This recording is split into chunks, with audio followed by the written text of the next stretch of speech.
Armstrong கொலை வழக்கில் rowdy உட்பட மேலும் 3 பேர் கைது செய்யப்பட்டுள்ளனர். பகுஜன் சமாஜ் கட்சியின் மாநில தலைவராக இருந்த ஆம்ஸ்ட்ராங் கொலை வழக்கில் ஏற்கனவே 24 பேர் கைது செய்யப்பட்டிருக்கும் நிலையில் திருவேங்கடம் என்ற ரவுடி காவல்துறையினரின் விசாரணையின் போது தப்பி ஓட முயன்றதால் என்கவுண்டர் செய்யப்பட்டார். நிலையில் ஆம்ஸ்ட்ராங் கொலை வழக்கில் தொடர்புடையதாக ரவுடி ராஜேஷ், கோபி, குமரன் ஆகிய 3 பேர் கைது செய்யப்பட்டுள்ளனர். இதில் கோபி, குமரன் ஆகிய இருவரும் ஆந்திராவிலிருந்து நாட்டு வெடிகுண்டுகளை வாங்கி வந்து ரவுடி ராஜேஷிடம் கொடுத்தது விசாரணையில் தெரியவந்துள்ளது. இதனிடையே ஆம்ஸ்ட்ராங் கொலை வழக்கு தொடர்பாக விடுதலை சிறுத்தைகள் கட்சியின் தென் சென்னை மாவட்ட வழக்கறிஞர் அணி பொறுப்பாளர் பன்னீர்செல்வம் என்பவரிடம் காவல்துறையினர் விசாரணை மேற்கொண்டு வருகின்றனர். போலி என்சிசி முகாமில் மாணவியை வன்கொடுமை செய்ததாக கைது செய்யப்பட்ட சிவராமன் மீது மேலும் ஒரு போக்சோ வழக்கு பதிவு செய்யப்பட்டுள்ளது. கிருஷ்ணகிரி வட்ட காவல் நிலைய எல்லைக்குட்பட்ட தனியார் பள்ளியில் கடந்த ஜனவரி மாதம் போலியாக பயிற்சி முகாம் நடத்தி 14 வயது சிறுமியை பாலியல் வன்கொடுமை செய்திருப்பதாக வழக்கு பதிவு செய்யப்பட்டுள்ளது. இதுவரை சிவராமன் மீது பல்வேறு பிரிவுகளில் 2 போக்சோ வழக்கும் 1 மோசடி வழக்கும் பதிவு செய்யப்பட்டுள்ளது. கைது நடவடிக்கையின் போது சிவராமன் எலி பேஸ்ட் சாப்பிட்டு தற்கொலைக்கு முயன்றதாக காவல்துறையினர் தெரிவித்துள்ளனர். தான் கைது செய்யப்போவதை அறிந்து கடந்த 16 மற்றும் 18ஆம் தேதிகளில் 2 எலி பேஸ்டுகளை அவர் தின்றதாகவும் சிவராமன் தற்போது சேலம் மருத்துவக் கல்லூரி மருத்துவமனையில் தீவிர சிகிச்சை பிரிவில் அனுமதிக்கப்பட்டிருப்பதாகவும் தெரிவிக்கப்பட்டுள்ளது. தமிழ்நாட்டில் அக்டோபர் 31ஆம் தேதிக்குள்ளாக 10 பல்கலைக்கழகங்களில் பட்டமளிப்பு விழாக்களை நடத்த முயற்சி மேற்கொள்ளப்பட்டிருப்பதாக ஆளுநர் மாளிகை விளக்கமளித்துள்ளது. சென்னை பல்கலைக்கழகம் உட்பட சில பல்கலைக்கழகங்களில் பட்டமளிப்பு விழா தாமதமாகுவதாக செய்திகள் வெளியாகின. இந்நிலையில் ஆளுநர் மாளிகை வெளியிட்டக்கூடிய அறிவிப்பில் கடந்த ஆண்டு ஏப்ரல் 1ஆம் தேதி முதல் கடந்த மாதம் 31ஆம் தேதி வரையிலான காலத்தில் ஒட்டுமொத்தமாக உள்ள 20 மாநில பல்கலைக்கழகங்களில் 18 பல்கலைக்கழகங்களுக்கு பட்டமளிப்பு விழாக்களை நடத்தி முடித்திருப்பதாக தெரிவிக்கப்பட்டுள்ளது. துணைவேந்தர் பதவிகள் காலியாக இருக்கக்கூடிய இடங்களில் பட்டமளிப்பு விழாக்களை நடத்த துணைவேந்தர் ஒருங்கிணைப்பு குழுவின் ஒருங்கிணைப்பாளர்களுக்கு முறைப்படி அறிவுறுத்தப்பட்டிருப்பதாகவும் விளக்கம் அளிக்கப்பட்டுள்ளது. தமிழ்நாடு ஆளுநர் ஆர்.என். ரவியை தலைமைச் செயலாளர் முருகானந்தம் சந்தித்து பேசினார். தமிழ்நாடு அரசின் தலைமைச் செயலாளராக இருந்த சிவதாஸ் மீனா ரியல் எஸ்டேட் ஒழுங்குமுறை ஆணையத்தின் தலைவராக மாற்றப்பட்டார். இதனைத் தொடர்ந்து முதலமைச்சரின் தனிச் செயலாளராக இருந்த என் முருகானந்தம் தமிழ்நாடு அரசின் புதிய தலைமைச் செயலாளராக நியமிக்கப்பட்டார். ஆளுநர் ஆர்.என். ரவியை கிண்டியில் உள்ள அவரது மாளிகையில் என் முருகானந்தம் சந்தித்தார்.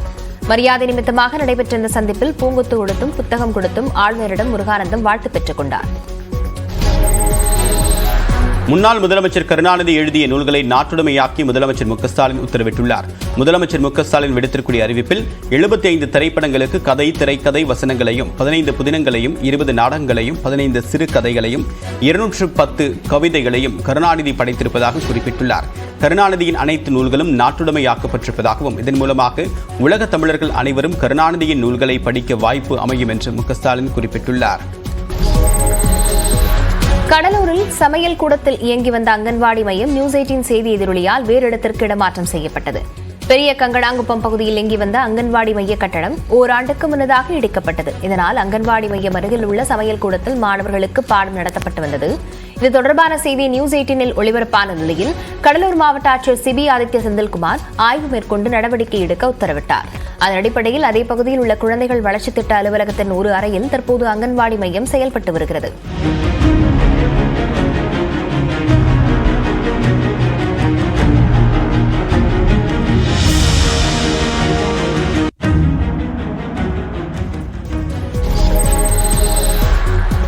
ஈரோடு மாவட்டம் கோபிச்செட்டிப்பாளையம் அருகே அத்திக்கடவு அவிநாசி குழாயில் ஏற்பட்ட உடைப்பு தற்போது வரை சீரமைக்கப்படவில்லை. ஆகஸ்ட் 17ஆம் தேதி அத்திக்கடவு அவிநாசி திட்டம் தொடங்கப்பட்ட நிலையில் சாலைப்பாளையம் அருகே உள்ள அத்திக்கடவு குழாய் உடைப்பு ஏற்பட்டுள்ளது. 20 அடி உயரத்திற்கு தண்ணீர் ஆர்ப்பரித்து வெளியேறக்கூடிய நிலையில் இதன் மூலமாக அருகில் இருந்த 2 குளங்களே நிரம்பின. மேலும் அங்குள்ள தரைப்பாலமும் அடித்து செல்லப்பட்டதால் மக்கள் அவதிக்குள்ளாகினர்.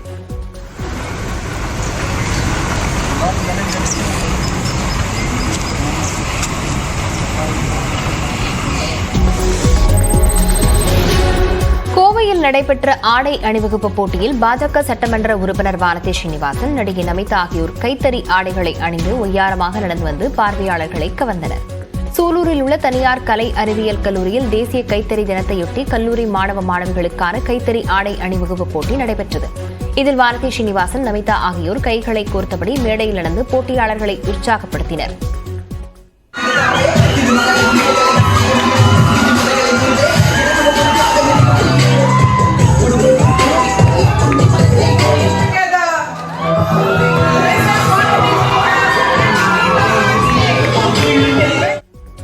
அதைத் தொடர்ந்து கண்களை கண்களை கவரும் வகையில் விதவிதமான வடிவமைப்புகளில் உருவாக்கப்பட்ட கைத்தறி ஆடைகளை அணிந்தபடி மாணவ மாணவிகள் உய்யாரமாக நடந்து வந்து அசத்தினர்.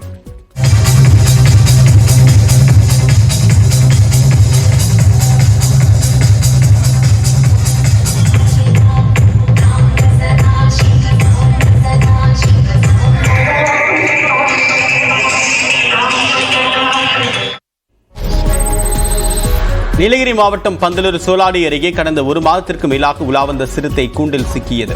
சோலாடி அருகே வடுவஞ்சால் பகுதியில் சுற்றித் திரிந்த சிறுத்தை கால்நடைகளை வேட்டையாடி வந்தது. இதனால் மக்கள் மிகுந்த அச்சத்தில் இருந்த நிலையில் வனத்துறையினர் சிறுத்தையை கூண்டு வைத்து பிடித்துள்ளனர். பிடிக்கப்பட்ட சிறுத்தை முத்தங்கா வனப்பகுதியில் விடுவிக்கப்பட்டது.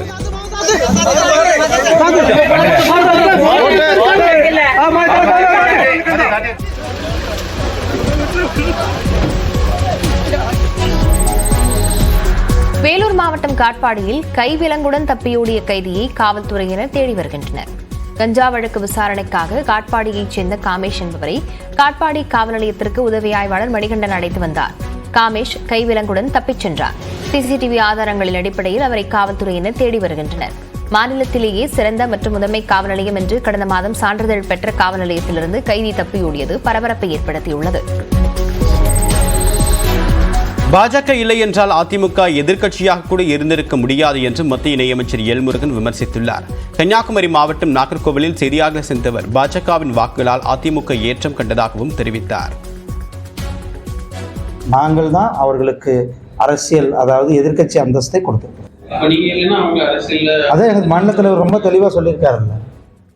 என்ன கூட்டணிங்க பாருங்க, கூட்டணின்னா கொடுக்கல் வாங்கல். அப்போ அவங்க எங்களுடைய வாக்குகள் மாநிலம் முழுவதும் வாங்கியிருக்கிறார்கள். எங்களுடைய வாக்குகளால் தான் இன்னைக்கு எதிர்க்கட்சி அளவு அந்தஸ்துக்கு வந்திருக்கிறார்கள். சுத்திகரிப்பு செய்யாமல் சாயக்கழிவுகளை வெளியேற்றும் தொழிற்சாலைகள் மீது கடும் நடவடிக்கை எடுக்கப்படும் என்று அமைச்சர் முத்துசாமி எச்சரிக்கை விடுத்துள்ளார். ஈரோட்டில் செய்தியாளர்களிடம் பேசிய அவர் பொது சுத்திகரிப்பு மையம் அமைப்பதில் சிக்கல் இருப்பதாகவும் கூறினார். எந்த காரணத்தை கொண்டும் ட்ரீட் பண்ணாம தண்ணியை நேரடியாக திறந்து விடுவதை அவர்கள் தவிர்க்க வேண்டும். எங்களுக்கு தொழிலை கெடுக்கணுங்கிற நோக்கம் இல்லை. ஆனால் நேரடியாக தண்ணீரை திறந்து விட்டு இங்கே பொதுமக்களுக்கும் நிலத்தடி நீருக்கும் பிரச்சனை என்று சொன்னால் கண்டிப்பாக நடவடிக்கை எடுக்க வேண்டியது ஒரு கட்டாயமாக போய்விடுகிறது.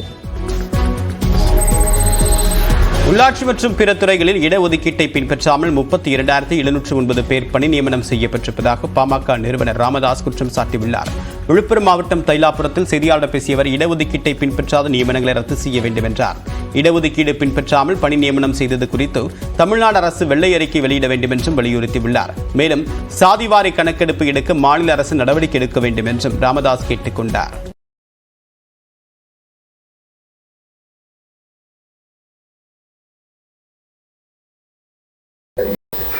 கணக்கெடுப்புக்காக தரப்படும் புள்ளி விவரங்களுடன் சாதி என்ற ஒரே ஒரு பிரிவை தட்டால் மட்டும் போதுமானது. இதற்காக எந்த கூடுதல் செலவும் ஏற்படாது.